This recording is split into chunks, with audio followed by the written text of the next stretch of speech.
All right, we looked at several of the events that take place as far as the Ptolemies and the Seleucid Empire, going all the way up to Antiochus Epiphanes or Epiphanes. We saw the Ptolemies controlling Palestine. By the way, that's Ptolemies with a P. So I found on your test, some of you didn't know how to spell Ptolemies. The Seleucid Empire then, they controlled Palestine for a number of years. Also, not very long, actually, about 30 years, and that led to the Maccabean Revolt, and that's under, or during the reign of Antiochus Epiphanes, the madman that was actually somewhat trained in by the Romans, and so there's already starting to be some Roman influence here, even in the land of Israel, and especially around Syria and so on. So, as you see on page 4, I believe, the Maccabean Revolt, Antiochus Epiphanes was determined to completely destroy all worship of the one true God. Okay, in this map here, you can kind of see the idea that Antiochus, the Seleucid king, and the Ptolemaic Empire in Egypt, that this is back and forth, and then just a short, quick route out to Jerusalem. Okay, this Jerusalem and this story is really a side note in what's going on between these two empires. Now, I say that kind of tongue-in-cheek because according to the Bible, the Jews are God's chosen people, and God's going to punish them when they do wrong and so on. So it's not really a side note. It's part of God's plan. But still, it just shows here, I think very accurately, the back and forth trail. The way of the sea is traveled here. A way in the Bible is a road. We call them by different names, but we do have the name highway, a highway. Literally, it's built up, a highway, to keep the water off of it. And you're supposed to, anyway, so you get the idea. But back and forth between these two major empires, and Jerusalem somehow gets caught in the middle of this course. I believe that's part of God's plan. In his efforts to accomplish this end, he wanted to not just destroy the worship of the one true God, but he also wanted to stop these rebellions, continual rebellions by these Jews, whoever they are at that time. In his efforts to accomplish this end, he slaughtered many thousands of the people of Israel. And we mentioned some of these. First Maccabees chapter 1 talks about some of the things that were done to people who didn't listen to Antiochus. Women who had circumcised their babies were executed with their dead babies hung around their necks. It was his belief that such visible acts of extreme cruelty would discourage the Jews from following after their God, but that was a horrible mistake by Antiochus. He didn't realize the resolve that some Jews still had. They underestimated, and they did that repeatedly, by the way, but they underestimated the determination of the Jews. In his underestimation of the devotion of the majority of the Israelites to their God and the enduring power of their faith, this underestimation would cost him dearly. Not long after he defiled the temple, the first stirrings of a revolt surfaced in an unexpected part of the empire, led by a relatively unknown Jewish family. Now, we know them very well today and throughout the years of history since then, but they weren't very well known at all. If you look on this map here, which you can't see it, I can pass it around a little bit later on, but in the village of Modin, it's a little village off towards the Mediterranean Sea a little bit, actually not too far from Emmaus, but it was in the village of Modin. There's an unknown family by the name of Maccabeus and their family, and so they take a stand. They were an unknown family who simply took a stand. Okay, tells you what doing right can do for you. Give you a lasting name. And so that's what happens with Mattathias. We'll read about it here. the Maccabean Revolt. It's also called the Hasmonean period, the beginning of that Hasmonean period. It's really not their family, but it's also called the period of independence. So what happens? Mattathias, in the little village of Modin, 17 miles northwest of Jerusalem, an aged priest of God named Mattathias, 5 sons. So we know these 5 sons, and all of them, almost all of them, are very instrumental. More frequently, they're called the Maccabeans, a nickname meaning hammerer, the hammer, because of their unbelievable, vicious attacks against the Seleucid king. So here's how it happens. In 167 BC, Antiochus sent some of his offers. And by the way, he sent his officers to many villages, many cities scattered throughout Israel, to force the Jews there to offer sacrifices to the pagan gods. Now, remember we talked about this. They're pushing it. They're pushing it down their throats, making them choose one way or the other. So they would literally bring an altar to a false god or bring a statue and say, okay, right here, they wouldn't just tell people to worship their false gods, in your own privacy. Right here, right now, you bow down to this golden whatever statue. And if you don't, we're going to kill you. And if you do, obviously the Jews, who are in any way, they're going to stand against you. So they're pushing the envelope there very much. Mattathias, as a leader in the city, was commanded by the officers to be the first person to offer sacrifice, as an example to the rest of the people. Obviously, if he did, it would probably most of the rest of the people of the city are going to fall in line. He's the leader of the city, one of them. He refused with a noble speech, reminiscent of the words of Joshua in Joshua 24, 14 and 15. You can look that up, First Maccabees. Anybody have that on their computer? The Apocrypha? You do. I knew Joshua would. I was looking at you. Look it up if you don't mind, and I'll have you read it here in a second. Because of the determination of Mattathias and fearing bloody reprisals against the people for his refusal, a certain Jew stepped forward and volunteered to offer the sacrifices to the pagan gods in the place of Mattathias. So Mattathias, enraged, passionate zeal to defend his God, he killed the Jewish man as well as the officers of the king. He then tore down the altar of the pagan gods and ran through the village shouting, "Let everyone who is zealous for the law and who stands by the covenant follow me." All right, do you have it? Okay, what was the... First Maccabees 2:15. 2:15. In the meanwhile, the king's officers, such as compelled the people to revolt, came into the city of Modin to make them sacrifice. Okay, keep going. I want to hear some more. And when many of Israel came unto them, Matthias also and his sons came together. And then answered the king's officers and said to Matthias on this wise, Thou art a ruler and an honorable and great man in this city, and strengthened with the sons and brethren. Now therefore come thou first and fulfill the king's commandment, like as all the heathen have done, yea, and the men of Judah also, and such as remain at Jerusalem, so shalt thou and thy house be in the number of the king's friends, and thou and thy children shall be honored with silver and gold and many rewards. How long do you... Get to the part where he kills... Okay. In verse 24,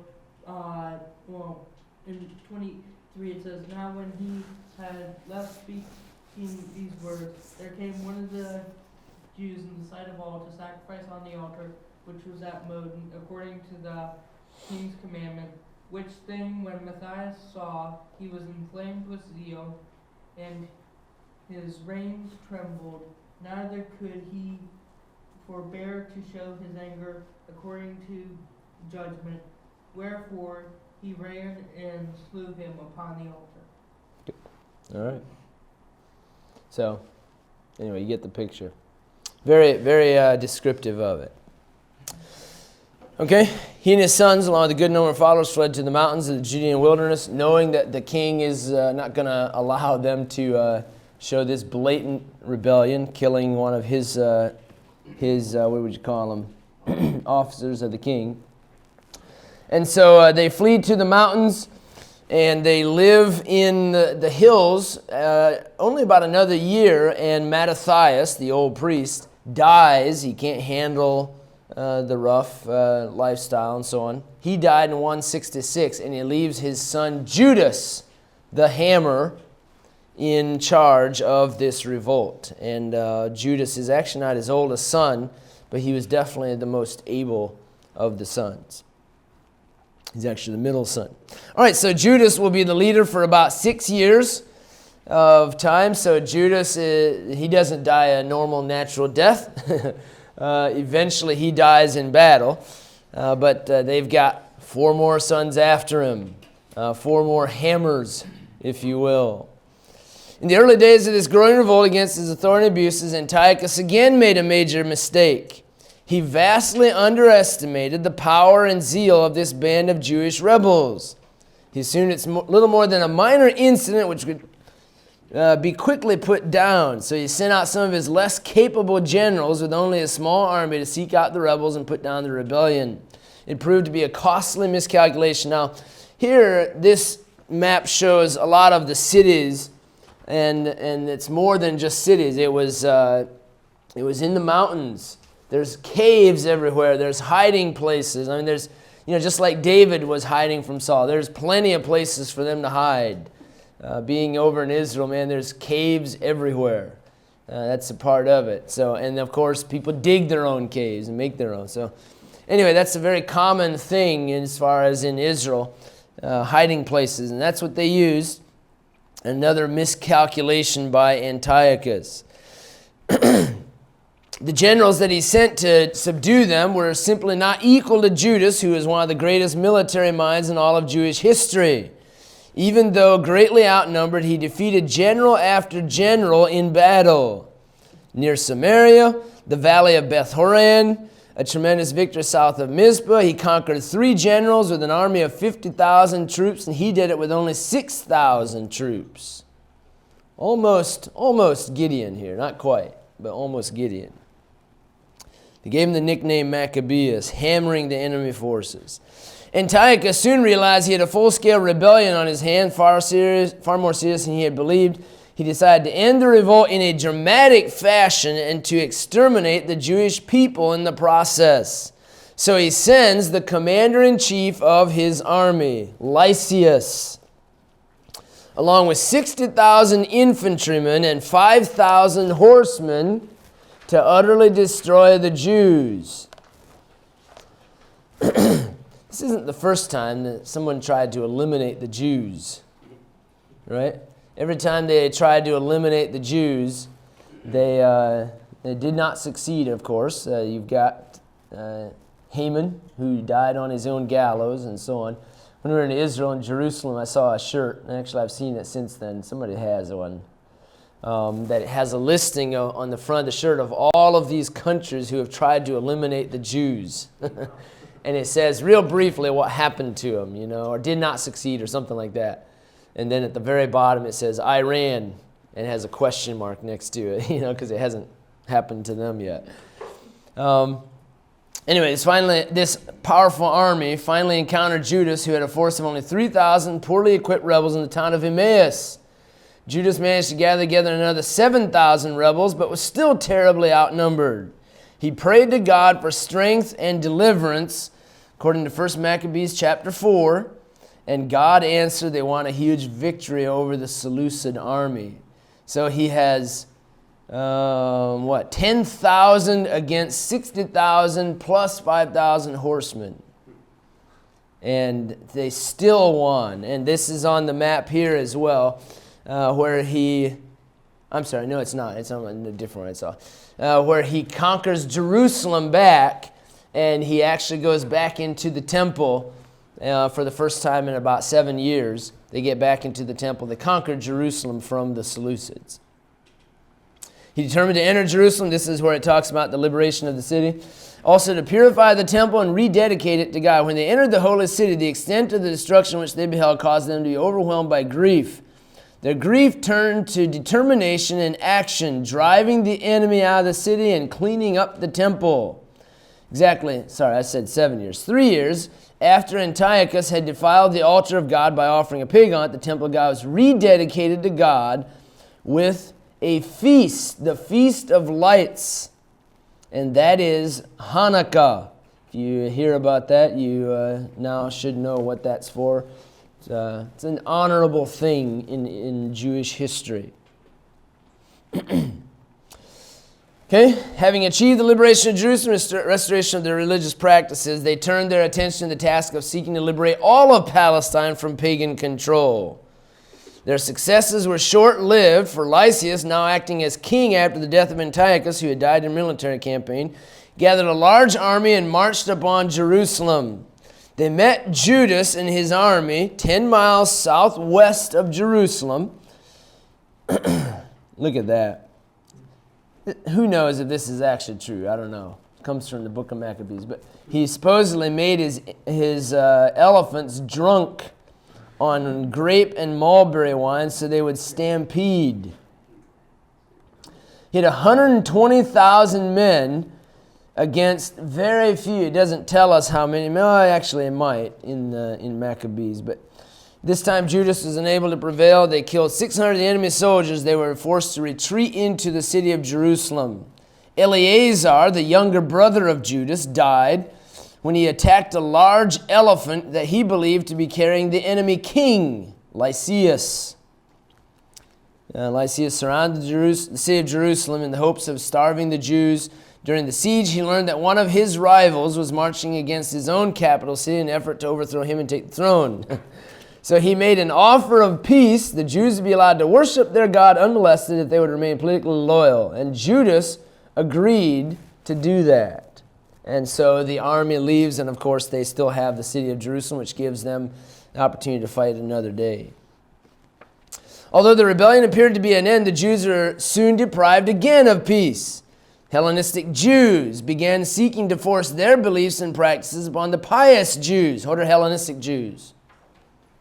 Greek. Those who are embracing the new culture are fighting against the pious Jews. Led to civil war between Judas and his followers and the Hellenistic Jews. The Hellenists were able to convert large numbers of the rebels and convince the Seleucids to send an army to defeat Judas. Now, this idea of Jews fighting against each other is a constant from this time until the city of Jerusalem is destroyed in 70 AD. A constant. The Jews don't get along. To this day, Jews don't get along. I know most of the people in the land of Israel are not Jews. Most of the Israeli citizens of today are not Jews. But none of them, anybody who lives there, they don't get along anyway. Because it's such a small place and so many, not just differing opinions, but contradicting opinions, that they will never get along. I always get a kick out of people who say, pray for peace in Israel. That's impossible, okay? I mean, it's worse than putting a dog and a cat in a bag together, you know? That old idea there. It just does not mix. And this is one of the examples very much of that. Hellenists were able to convert large numbers. They wanted to defeat Judas. In 160 BC, Judas and his 800 men were surrounded by the enemy, and almost all of them were killed. Only a handful escaped, fled in the wilderness of Judea with the death of Judas. The first phase of the Maccabean struggle ended, and now they choose another son of Mattathias who is going to be more open to their cause, who's going to be more, he's going to lean their direction a little bit more. The band of surviving rebels choose Jonathan to be their new leader. For the next couple of years, they continue to hide out in the wilderness. For Jonathan was much more of a diplomat than a warrior. For many years, he was able to make progress for his people through diplomacy rather than military force. Now, you know how that's going to end up, I would imagine anyway. People are always going to is the answer the hammer Or is the answer, let's talk? And so there's always a lot of question about that. In Israel today, their prime ministers, there's always this back, should we come out strong and just, blow the Iranians off the map? Or should we talk to them?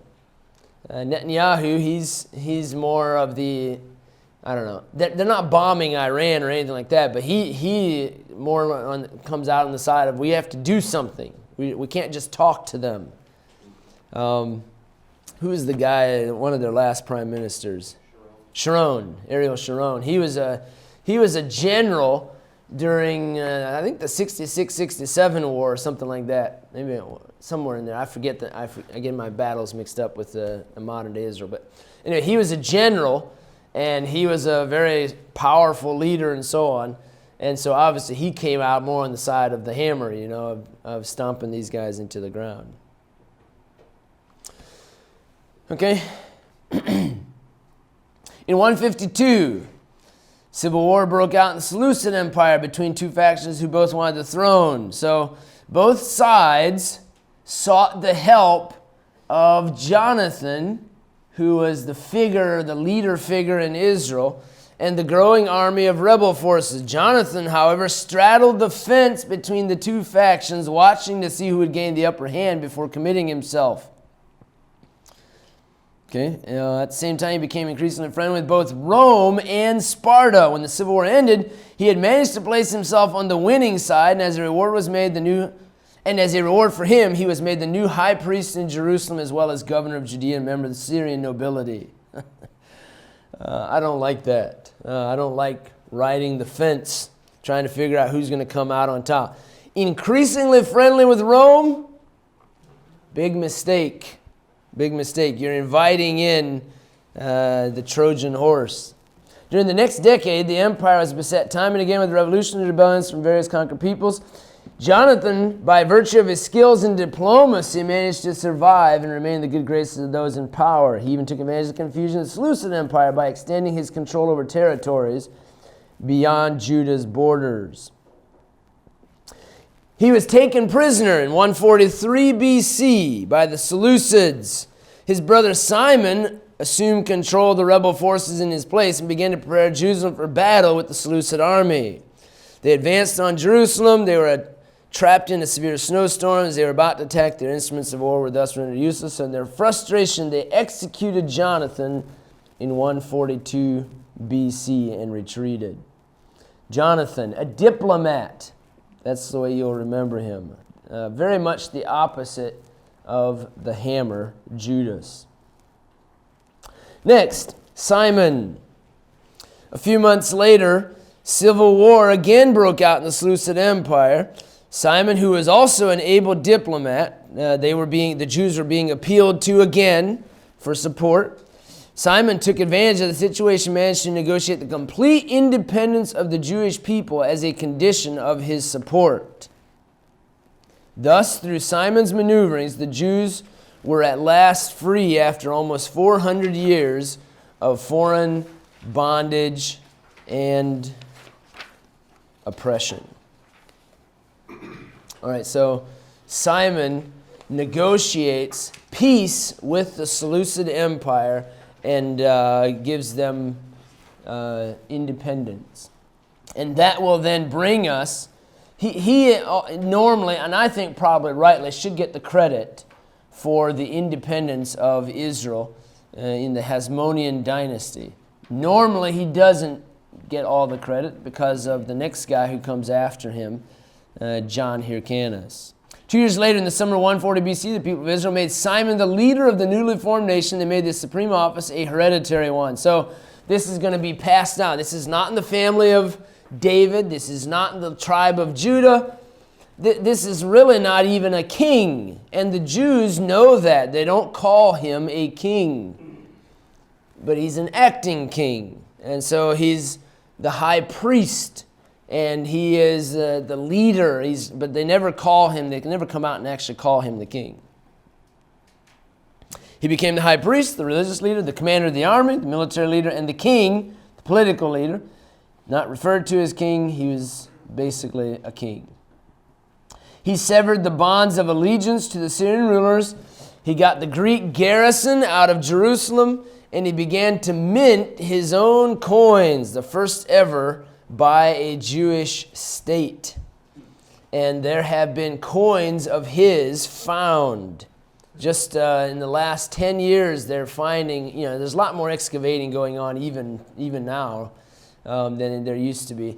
And they're finding coins from many of these early kings, early leaders throughout the land of Israel. Very interesting. Under his leadership, the nation enjoyed peace and prosperity. Simon, like his other brothers, was destined to die a violent and tragic death. He's a Maccabean, that's the way these Maccabean brothers die. His son-in-law, who was the governor of Jericho, decided to attempt to seize power for himself. He convinced the Seleucid king to support him, and he then murdered his own father-in-law and two of his sons in 135 BC, his father-in-law's sons. A third son of Simon's, John Hyrcanus, managed to escape the slaughter. Outmaneuvering his brother-in-law, he paid heavy taxes to the Seleucids, and he retained his power. With the death of Simon, the last of the sons of Mattathias, and the end of the Maccabean Revolt takes place. And this is generally considered, in 128 BC, generally considered the end of the Maccabean Revolt, and now the beginning of the Hasmonean dynasty, even though the Hasmonean dynasty really was already instituted under the last son of Mattathias. It's a transition to the next time period. Okay, so that brings us to the end of the Maccabean Revolt, and next we're going to look at the Hasmonean dynasty, the different rulers who are not from the tribe of Judah and so on. They don't fit, but they are the leaders in the land of Israel. And there's going to be all kinds of bribing and all kinds of fighting and killing each other to get power and so on. It's a whole huge mess. A lot of people die in the process of these rebellions back and forth. All right, we're going to stop there.